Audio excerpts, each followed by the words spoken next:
Bonjour à tous, alors je vous propose ici la partie B de l'exercice 3 du bac S 2019 du Liban. La partie a été assez sympa, la géométrie dans l'espace sans calcul, hein, avec pas mal de triangles, rectangles et sphères. Et là on passe sur une partie plus classique avec des équations cartésiennes et des représentations paramétriques. Donc on est parti, on vous donne au départ, donc on est dans un repère orthonormé de l'espace, hein, ce qui nous permettra de faire peut-être des calculs de longueur. Ensuite, on considère un point A et une droite D dont on vous donne une représentation paramétrique. Le paramètre c'est T, vous voyez. Et première question, on veut une équation cartésienne du plan P orthogonale à D et passant par le point A. Ça, c'est très très classique. Quand on vous demande une équation cartésienne de plan P orthogonale à une droite, il faut bien avoir un vecteur directeur de cette droite. Et ce vecteur directeur sera un vecteur normal du plan. Donc ici, on va appeler donc V, donc directeur de D. Comment on trouve les coordonnées d'un vecteur directeur de D? On regarde, hein, ça c'est du cours.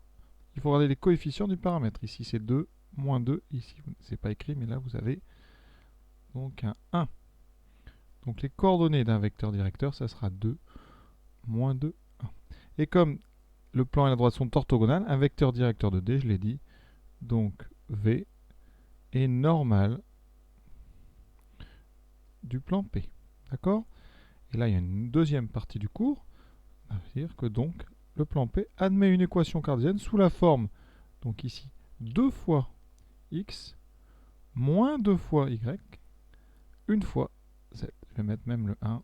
D'accord? Les coefficients des variables x, y, z, ce sont les coordonnées du vecteur, donc normal du plan P. Et ici, plus d, un nombre réel qu'il va falloir déterminer grâce à une autre information. Et cette autre information, c'est le fait que donc ce plan contient le plan A, le point A. Donc, or, A de coordonnées, or c'est donné dans le texte, hein, là-haut. A est de coordonnées 3, 1, moins 5. Ce point A, il est dans le plan P. Donc, quand vous remplacez x, y et z par les coordonnées de ce point A, eh bien, ça va donner une égalité vraie. Ça fait donc 2 fois 3, 6, moins 2 fois 1, 2, moins 5, plus d égale 0. Vous avez une petite équation toute simple. Alors 6 moins 2, 4, moins 5, moins 1, donc d est égal à 1. D'où, eh bien, donc 2x moins 2y plus z plus 1 égale 0. Ça, c'est vraiment à savoir faire impérativement. Voici sur GeoGebra ce que ça donne. Là, c'est moins intéressant peut-être. Donc ici, j'ai le plan ABC. Hein, le plan ABC, le voici. Alors là, on ne voit pas trop, mais voilà. Donc c'est lui qui contient le triangle, oui, ABC. La droite, ici, est orthogonale. Hein, et son équation donnée par GeoGebra, c'est effectivement 2x moins 2y plus z égale moins 1. Donc c'est ce qu'on a trouvé. Deuxième question. Montrer que le point d'intersection du plan P, donc le plan dont on vient de déterminer une équation cartésienne, et de la droite D, dont on a une représentation paramétrique, eh bien, montrer que ce point, c'est le point B de coordonnées 5, 5, moins 1. D'accord? Alors, comment fait-on? Alors là, il y a deux techniques. On vous donne les coordonnées de B, donc on peut, si on veut, s'en servir. C'est-à-dire, on va montrer d'abord que B appartient au plan P et à la droite D, et que c'est le seul point d'intersection, et donc on aura fait notre travail. Ou alors, on fait comme de façon assez classique, on a les équations, la représentation, on mixe les deux, et on trouve carrément les coordonnées de B par le calcul. Donc la première méthode, on va d'abord faire la méthode, on va dire intuitivement qui est la plus... On va dire on est guidé vers cette réponse, c'est-à-dire vérifier que B appartient déjà au plan P. Donc première chose, montrons que B appartient au plan P. Alors, ça veut dire que le plan P ici, il n'y a pas de majuscule. Donc au plan P, on remplace donc dans les coordonnées, dans x, y, z par les coordonnées du point B. Donc on fait 2 fois 5, ça fait 10, moins 2 fois 5, 10, plus z, donc moins 1 plus 1. Ça donne 0, donc B appartient au plan P. Deuxième chose, montrons que B appartient à la droite D. Alors là, il faut trouver un paramètre pour lequel on tombera sur B. Alors, vous pouvez soit essayer de résoudre, soit le trouver directement, ce paramètre. Pour avoir 5 en haut, mais il suffit de prendre t égale 2. Donc, pour t égale 2, on obtient x égale donc 5, y égale moins 2, ça fait moins 4 plus 9, ça fait 5. et z égale 2 moins 3 moins 1. Donc effectivement, on retrouve B. B appartient à droite D. Sinon, autre méthode, sinon, on résout. Donc 2t plus 1 égale donc à l'abscisse de B, moins 2t plus 9 égale l'ordonnée de B, et la cote donc t moins 3 égale à moins 1. On résout et on doit trouver une seule valeur de t. Ici 2t égale 4, donc t égale 2. Moins 2t égale moins 4, donc ça fera bien t égale 2, et t égale moins 1 plus 3, ça donne bien 2, donc effectivement on trouve t égale 2, donc le point B appartient bien à D. On n'a pas fini quand même, il faut maintenant vérifier que la droite n'est pas entièrement dans le plan, et donc qu'elle ne le coupe qu'en un endroit, et cet endroit, ça sera le point B. Alors, comment on montre que P et D se coupent en un seul point? Mais tout simplement parce que P et D sont orthogonaux. D'accord? Donc, quand une droite et un plan sont orthogonaux, forcément, on sait qu'ils ne se coupent qu'en un point.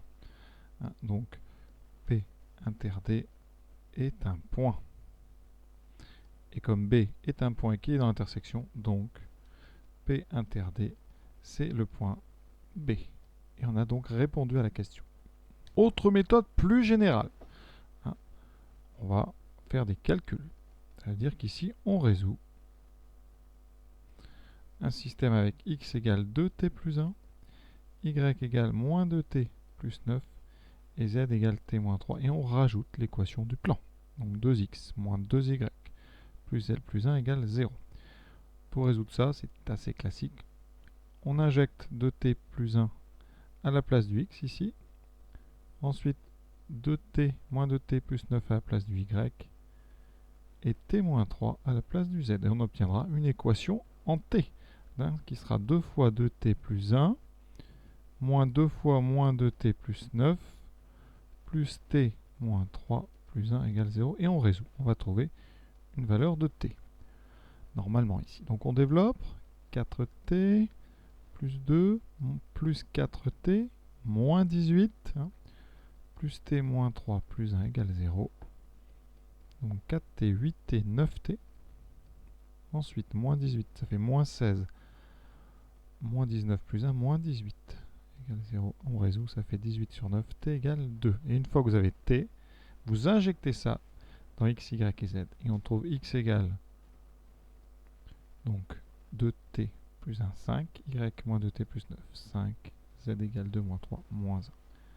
Voilà. Et donc on a une seule intersection qui correspond à la valeur 2 du paramètre, et on retrouve donc P inter D est égal au point B de coordonnées effectivement 5, 5, moins 1. Et donc on a bien répondu à la question. Troisième question, justifier que le point C de coordonnées 7, 3, moins 9 appartient au plan P et montrer que ABC est un triangle rectangle isocèle en A. Donc première chose, voilà, c'est simple, on va remplacer dans l'équation du plan P par les coordonnées de C. Donc ici, on calcule donc 2 fois XC moins 2 fois YC plus ZC plus 1. Voilà, et ça doit donner 0. Donc ça fait 2 fois 7, 14, moins 2 fois 3, 6, moins 9, plus 1. Ça fait combien ça? 14. Alors on peut mettre les nombres positifs. 14 plus 1, ça fait 15, moins 15, ça fait effectivement 0. Donc, C appartient au plan P. Maintenant, ça veut dire que ABC sont bien dans un même plan, ici, et on va essayer d'étudier ce triangle rectangle isocèle. Donc on va calculer des longueurs. Alors moi, pour calculer les longueurs, je préfère passer par les vecteurs. C'est-à-dire qu'ici, je calcule les coordonnées du vecteur AB. Alors, je vais rappeler les coordonnées. Donc A, c'est 3, 1, moins 5. B, c'est 5, 5, moins 1. Et C, 7, 3, moins 9. Donc, le vecteur AB a pour coordonnées, donc, coordonnées de B moins coordonnées de A, 5, moins 3, 2, 5, moins 1, 4, moins 1, moins 5, moins 1, ça fait moins 1 plus 4, ça fait moins 1, pardon, plus 5, ça fait 4. Donc AB, c'est racine de 2 au carré 4 plus 4 au carré plus 4 au carré, qui fait racine de 32, 36, donc 6. Ça tombe juste. Ensuite, on va faire AC. Coordonnées de C, donc 7 moins 3, 4, 3 moins 1, 2, moins 9 plus 5, moins 4. Effectivement, on a les mêmes nombres au signe près, donc ça fera racine de 16 plus 4 plus 16, donc racine de 36 qui vaut 6. Donc déjà, il est isocèle en A. Et maintenant, il nous reste à calculer la longueur BC. Donc le vecteur 7 moins 5, 2, 3 moins 5, moins 2, moins 9, plus 1, ça fait moins 8. Et donc la longueur BC, c'est 4 plus 4 plus 8 fois 8, 64, ce qui fait 60, racine de 72. Alors 72, c'est, bon, on peut simplifier, c'est 9 fois 8, donc ça fait 3 racines de 8. Ça, c'est pas très important. Voilà, maintenant, isocèle, rectangle. Tout d'abord, comme je l'ai dit, AB égale AC, donc isocèle en A. Et ensuite, on regarde les carrés. BC carré, ça fait 72. AB carré plus AC carré, c'est 36. Plus 36, donc 72. Donc ça, c'est réciproque du théorème de Pythagore. On a donc AB carré plus AC carré égale BC carré, donc ABC est rectangle en A. Donc c'est un triangle rectangle isocèle en A. Question 4. Donc on prend T, un réel différent de 2. D'accord? Ça veut dire qu'ici, on a vu tout à l'heure, hein, B correspond à la valeur 2 du paramètre. Donc M est différent de B. Et ensuite, hein, donc première chose, T est différent de 2, donc M est différent de B. Et ensuite, on vous demande de justifier que ABM est rectangle. Donc, qu'est-ce qu'on a? On a B qui donc appartient à droite petit d, M qui appartient à petit d. D'accord? Donc, la droite BM qui existe, parce que M est différent de B, BM est orthogonale, puisque D est orthogonal, hein, donc BM est orthogonale à P. D'accord? Ça, c'est la définition de la droite D. On a montré, on sait que le plan P est orthogonal à D. C'est la définition pure du plan. Et donc, comme BM est orthogonal au plan P, donc BM est orthogonal à toute droite de P. Donc, comme AB est une droite de P, donc BM et AB sont orthogonales. Avec un point commun qui est le point B, avec B en commun, donc on a des droites perpendiculaires. BM est perpendiculaire à AB. Et comme on a ici deux droites perpendiculaires, ABM est donc rectangle, et même rectangle en B. Maintenant, montrer que le triangle ABM est isocèle en B si et seulement si. Là, il faut faire attention, c'est une équivalence. Donc, hein, si et seulement si, le réel T vérifie T carré moins 4T égale 0. Alors, ici, on va déjà trouver les coordonnées de M. Alors, M, il appartient à D. Avec T différent de 2, on se rappelle bien. Donc, M a pour coordonnées 2T plus 1, moins 2T plus 9 et T moins 3. D'accord? Et toujours avec T différent de 2. Donc, on va partir de ABM. ABM est isocèle en B, ça équivaut à dire que la longueur, donc isocèle en B, ça veut dire que AB est égal à BM. D'accord? Et donc, on va bien calculer ces deux longueurs. Alors, AB, je l'ai déjà fait. On avait vu qu'on avait trouvé 6. Maintenant, on va s'occuper de BM. Alors, BM, on va passer par le vecteur. Ça fait donc 2T plus 1 moins l'abscisse de B. Ensuite, moins 2T plus 9 moins 5, encore une fois. Et T moins 3 moins 1 non plus 1. Ce qui me donne 2T moins 4, moins 2T plus 4 et T moins 2.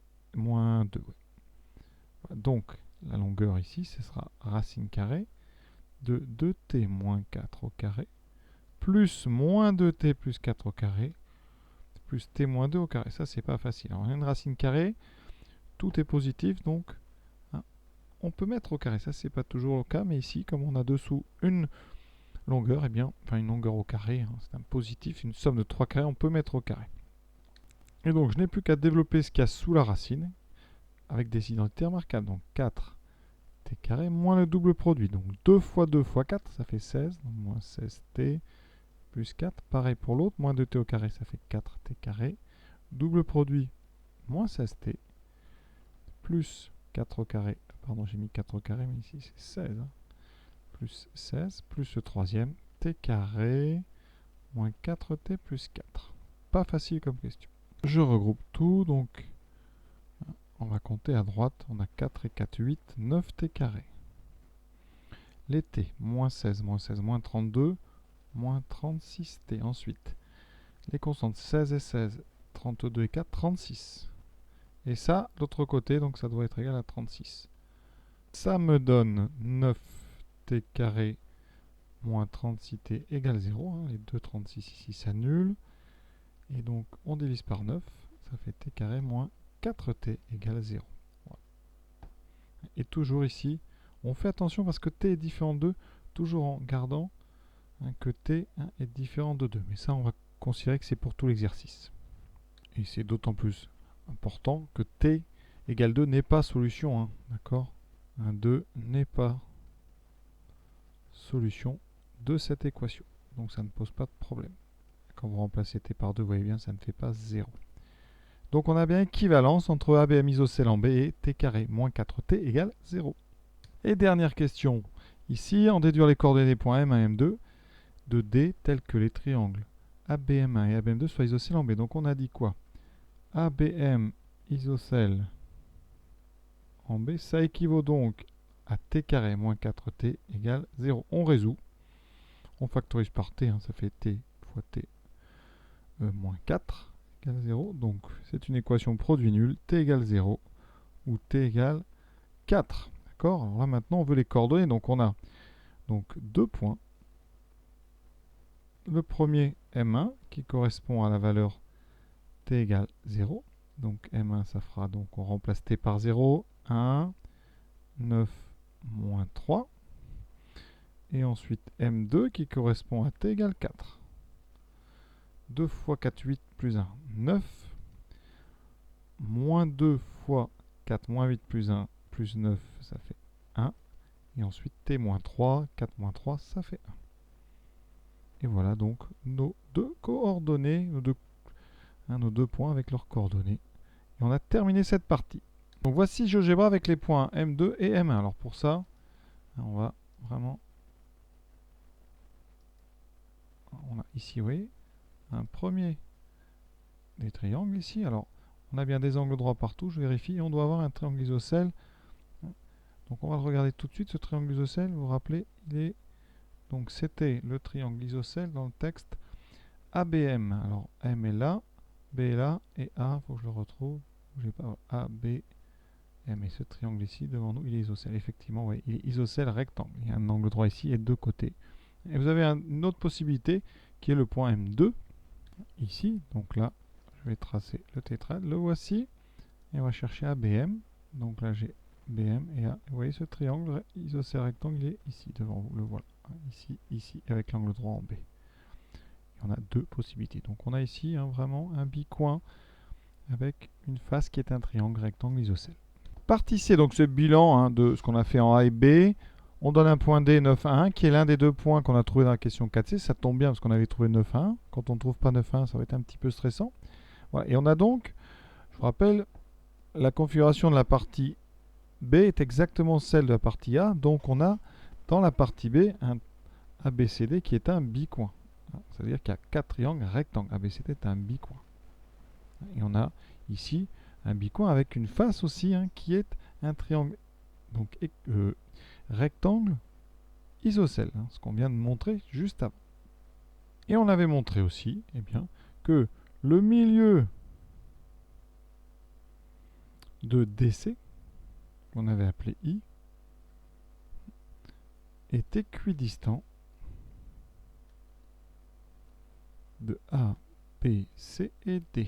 D'accord? Donc, ça j'en avais parlé dans la première partie. Donc, ça veut dire que A, B, C et D appartiennent à la sphère de centre I et de rayon, n'importe laquelle des distances IA, IB, IC ou ID. Donc ici je vais mettre IA. Alors on vous demande les coordonnées du centre de cette sphère, donc je vais calculer les coordonnées du milieu donc de DC, et après on calculera une longueur, la longueur IA. Alors il me faut les coordonnées de D, donc D c'est 9, 1, 1. Je vais reprendre les coordonnées de C. Il me faut les coordonnées donc du milieu. I, ça sera donc abscisse de D plus abscisse de C sur 2, 9 et 7, 16 sur 2, donc 8. 1 plus 3, 4 divisé par 2, 2. 1 moins 9 moins 8 divisé par 2, moins 4. Maintenant, il me faut IA, donc j'ai besoin des coordonnées de A. Voilà, je calcule les coordonnées donc de IA. Donc 3 moins 8, moins 5. 1 moins 2, moins 1. Moins 5, moins 4, moins 5 plus 4, ça fait moins 1. Donc IA, ça fait racine carrée de 5 au carré, 25, plus moins 1 au carré, 1 plus 1, racine de 27. Alors 27 étant 3 fois 3 fois 3, on peut sortir donc 3, ça fait 3 racines de 3. Et donc on a bien répondu. Rayon 3 racines de 3, coordonnées du centre, 8 de moins 4. Donc voici mon bicoin, ici le milieu de DC, et on va, bien, je vais remontrer la sphère ici, donc sphère de centre I et de rayon D. Voilà.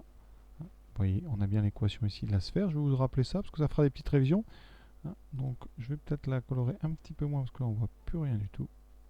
Voilà. Et vous voyez que cette sphère, effectivement, elle passe bien par les 4 sommets de notre tétraèdre. Voilà. Alors, une équation de sphère, c'est comme une équation de cercle, mais en dimension 3. Donc, vous aurez ici x moins l'abscisse du centre, x moins 8 au carré, plus y moins l'ordonnée du centre, et ensuite z moins la cote, donc du centre, moins 4, qui fera z, attention, à plus 4 au carré. Et là, vous aurez le rayon au carré, donc 3 racine de 3 au carré. On a vu, ça donnait 27. Et voilà donc une équation cartésienne du cercle, de la sphère, pardon, de centre I et de rayon 3 racine de 3. Cette vidéo est terminée, j'espère avoir été clair. À très bientôt.